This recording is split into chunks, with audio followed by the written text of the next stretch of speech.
बिस्मिल्लाहिर्रहमानिर्रहीम। अस्सलाम वालेकुम। आप देख रहे हैं पंजाब टीवी एंटरटेनमेंट और आज की हमारी इस वीडियो में हम लोग देखेंगे कि यूएई के अंदर जो है वो डब्ल्यूपीएस के थ्रू सैलरी कैसे पे की जाती है। डब्ल्यूपीएस वेज प्रोटेक्शन सिस्टम है, यूएई गवर्नमेंट ने इसको इम्प्लीमेंट किया हुआ है।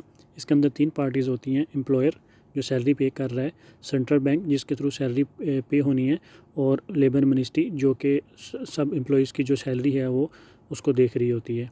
ठीक है, तो इसमें ऑनलाइन जो है आपकी सैलरी ट्रांसफ़र होती है, बैंकिंग चैनल के थ्रू या फाइनेंशियल इंस्टीट्यूट्स के थ्रू आपकी सैलरी जो है वो ट्रांसफ़र होती है। डब्ल्यूपीएस करने के लिए आपके पास जो एक्सेल फाइल होगी, इसकी जो शीट है उसका नाम आपने डब्ल्यूपीएस आउट रखना है, जैसे कि यहाँ पे मैंने लिखा है डब्ल्यूपीएस आउट। इसके बाद आप क्या करेंगे, आप यहाँ पे अपनी कंपनी का जो है वो नाम लिखेंगे, जो भी आपकी कंपनी होगी उसका आप यहाँ पे नाम लिख देंगे। नाम लिखने के बाद आप यहाँ पे क्या करेंगे, यहाँ पे आपकी कंपनी का जो कंपनी नंबर होगा लेबर मिनिस्ट्री में वो आप यहाँ पे लिखेंगे। इसके साथ आप जिस भी मंथ का पेरोल कर रहे हैं वो यहाँ पे लिख देंगे। मैंने मार्च 2020 लिखा है यहाँ पे। आप जोन से भी मंथ का पेरोल कर रहे होंगे आपने वो यहाँ पे लिख देना है। इसके बाद आप क्या कर सकते हैं, यहाँ पे नीचे आपने अपने बैंक का नाम लिखना है, जिस बैंक के थ्रू जो है आपने सैलरी ट्रांसफ़र करनी है उस बैंक का नाम आपने यहाँ पे लिखना है। आप लोगों से रिक्वेस्ट है कि मेरे चैनल को सब्सक्राइब कर दें और बेल आइकन दबा दें ताकि मेरी आने वाली जो हर वीडियो आप लोगों तक पहुँच सके।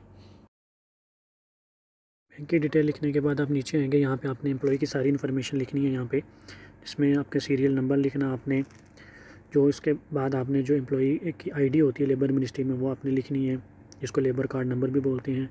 बेनिफिशियरी नेम मतलब एम्प्लॉई का जो आपने नाम लिखना है वो यहाँ पे आप लिखेंगे। नेक्स्ट जो आपका कॉलम होगा, आईबैन नंबर आपने लिखना है।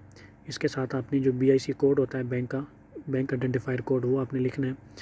और इसके बाद जो है आपने आईबैन जो होता है इंटरनेशनल बैंकिंग अकाउंटिंग नंबर, वो उसके बाद जो राउटिंग कोड होता है वो बैंक का और सेंट्रल बैंक के दरमियान में वो लिखना आपने। इसके बाद आपका जो कॉलम होगा उसके अंदर आपने अमाउंट लिखनी है। ये अमाउंट जो होगी ये आपकी सैलरी होगी, ये याद रखना है आपने। ये सिर्फ़ और सिर्फ जो एम्प्लॉय की सैलरी होगी इस कॉलम में आपने वो लिखनी है यहाँ पे। इसके बाद वेरिएबल का कॉलम आता है, ये वेरिएबल के कॉलम में आपने जो एम्प्लॉय का ओवर टाइम होगा वो आपने यहाँ पे इस कॉलम में आपने वो लिखना है। इसके बाद जो है अमाउंट इन एडी मतलब टोटल जो अमाउंट होगी उसकी इंक्लूडिंग वेरिएबल ओटी वो लिखना है। और इसके साथ एंड पे जो है वो LWPO, इसका मतलब होता है लीव विदाउट पे, ये आपने लिखना है। तो ये आपकी जो सारी इन्फॉर्मेशन है ये इस शीट के अंदर आएंगी। ठीक है, इसके बाद हम क्या करेंगे, यहाँ पे देखें तो सीरियल वाइज जो है आप अपने सब एम्प्लॉयज़ के जो है वो नंबर यहाँ पे उसमें उनको ऐड कर सकते हैं। यहाँ पे जितने भी एम्प्लॉयज़ की आपने सैलरी पे करनी है उनके नंबर वाइज। इसके बाद जो आपका लेबर आईडी जो होगी, एम्प्लॉय आईडी जो होगी वो आपने लिखनी है यहाँ पे। ये आपका सेम है जो आपका लेबर कार्ड होगा उसके ऊपर नंबर लिखा होता है वो आपने यहाँ पे लिखना है। ठीक है, इसमें मिस्टेक नहीं करनी है आपने, क्योंकि लेबर मिनिस्ट्री इस नंबर के जो है ना आपकी सैलरी जो है वो आइडेंटिफाई करती है। इसके बाद आपने यहाँ पे बेनिफिशियरी का नेम लिखना है, ये एज़ पर पासपोर्ट लिखना है आपने। जो आपका पासपोर्ट के ऊपर नाम लिखा होगा सेम आपने वो यहाँ पे लिखना है। इसके बाद आईबैन नंबर लिखना है आपने, ये हर कंट्री का डिफरेंट होता है, ये 21 डिजिट्स होते हैं और उसके साथ इंटरनेशनल उसका जो नेशनल कोड होता है वो लगा हुआ होता है। मसलन यूएई के अंदर AE लगा हुआ होता है, पाकिस्तान के अंदर PK होगा, बाकी कंट्रीज़ के अंदर डिफरेंट होता है, हर कंट्री का अपना अपना होता है। तो ये आईबैन नंबर आता है यहाँ पे। आईबैन नंबर लिखने के बाद आपने क्या करना है, इसके बाद जो BIC कोड आता है ये बैंक आइडेंटिफायर कोड होता है। ठीक है, आपने ये लिखना है। डिफरेंट बैंक मतलब होते हैं, उनका अपना कोड होता है। सेंट्रल बैंक आइडेंटिफाई करता है कि आप किस बैंक के थ्रू जो है सैलरी जो है वो किस बैंक में जा रही है। ठीक है, तो इसमें इसमें अपने एम्प्लॉय का जो बैंक होगा उसका आपने BIC लिखना है। उसके बाद आपने राउटिंग कोड जो होता है बैंक का, हर बैंक का अलग राउटिंग कोड होता है, एक नंबर होता है वो आपने यहाँ पे लिखना है। ठीक है, मसलन DCB का अलग है, दुबई इस्लामी बैंक का अलग है, तो बाकी जो भी बैंक होंगे उन सब का जो राउटिंग कोड और BIC कोड होंगे ये अलग होंगे, तो आपने वो यहाँ पे लिखने हैं। ये बेसिकली यूज़ होते हैं सेंट्रल बैंक के लिए, ताकि आइडेंटिफाई करने के लिए कि किस बैंक में सैलरी जानी है। इसके बाद आपने अमाउंट लिखनी है, यहाँ पे सैलरी लिखनी है टोटल आपने, जितनी भी एम्प्लॉय की सैलरी है, फॉर एग्जांपल उसकी 10,000 सैलरी है वो। उसके बाद आपने वेरिएबल लिखना है, उसका ओवर टाइम होगा जो यहाँ पे आपने लिखना है, फॉर एग्जांपल उसका 500 OT है और टोटल पे जो है और एंड पे जो है उसका टोटल आ जाएगा। और लीव विदाउट पे 0 हो जाएगा, मतलब उसकी कोई एब्सेंट नहीं है, वो फुल मंथ जो है वो प्रेजेंट रहा है। अब देखें कि फॉर एग्जांपल एक आदमी जो एम्प्लॉई है आपका वो एक दिन एब्सेंट है, तो उसके लिए आपने क्या करना है, उसके लिए फार्मूला लगाना। फॉर एग्जांपल उसकी 10,000 जो है वो मंथली सैलरी थी।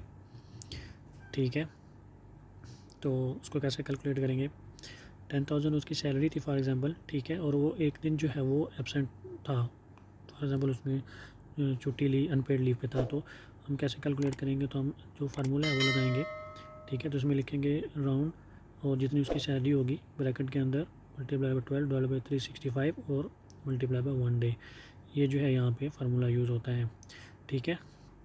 तो उसका जो बाकी बैलेंस बच जाएगा वो हम यहाँ पे लिख देंगे उसकी अमाउंट वाली जो कॉलम होगा उसके अंदर। तो आप लोग जो है वो इस तरह जो है वो कैलकुलेट कर सकते हैं उसकी जो सैलरी होगी। तो अभी आपने देखना मैंने क्या किया, यहाँ पे जो LWP है लीव विदाउट पे, वहाँ पे मैंने 1 लिख दिया है। तो इसका क्या मतलब है कि वो आदमी जो आपका एम्प्लॉई है वो एक दिन एब्सेंट रहा है। तो ये 1 लिखने से लेबर मिनिस्ट्री को पता चल जाएगा कि एम्प्लॉई जो है वो एक दिन एब्सेंट था, इसलिए उसको सैलरी जो है वो पूरी नहीं मिली। तो इसके बाद आपने क्या करना है, ये जो टोटल का आपके पास कॉलम होता है इसमें जो आपका वेरिएबल है और आपकी जो सैलरी है ये बराबर होनी चाहिए। इस तरह आप बहुत सारे एम्प्लॉयज़ की और भी जो है वो शीट्स क्रिएट कर सकते हैं। ऐसे आप ऐड कर सकते हैं उनको, रोज़ जो है वो और ऐड कर सकते हैं, जितने भी आपके एम्प्लॉई हैं उनकी आप जो है अलग अलग जो है वो रो क्रिएट कर सकते हैं। फिर इसके बाद ये आपका जो टोटल वाला कॉलम है नीचे, इन सब की जो सैलरी है आपने टोटल करनी है, जितनी भी अमाउंट आपने पे करनी है सब एम्प्लॉई को। इसके बाद यहाँ पे आप देख रहे होंगे कि प्रिपेयर्ड बाय लिखा हुआ है, ये उस आदमी के यहाँ पे सिग्नेचर होंगे, एम्प्लॉई के सिग्नेचर होंगे जो ये पेरोल प्रिपेयर करेगा। फिर एक रिव्यू करने वाला होगा, ठीक है, उसका यहाँ पे उसके सिग्नेचर होंगे, उसका नाम लिखा हुआ होगा और उसकी जो पोजीशन है वो लिखी होगी। इसके बाद जिसने पेरोल को अप्रूव करना है उसके सिग्नेचर होंगे, उसका नाम होगा और उसकी जो पोजीशन होगी वो यहाँ पे लिखी हुई होगी। तो ये जो है बेसिक फॉर्मेट हम लोग यूज़ करते हैं WPS करने के लिए। तो ये जो फॉर्मेट है ये सिर्फ बनाने के लिए होता है, लेकिन आपको मैं बताऊंगा कि आप लोगों ने सैलरी जो है वो ऑनलाइन कैसे ट्रांसफ़र करनी है, मतलब बैंक में आपने जो शीट करनी है वो कैसे करनी है। तो उसके लिए डिफरेंट फॉर्मेट होता है। आपने यहाँ से ये जो इन्फॉर्मेशन है इसको कॉपी कर लेना है, ऐसे करके कॉपी किया आप लोगों ने।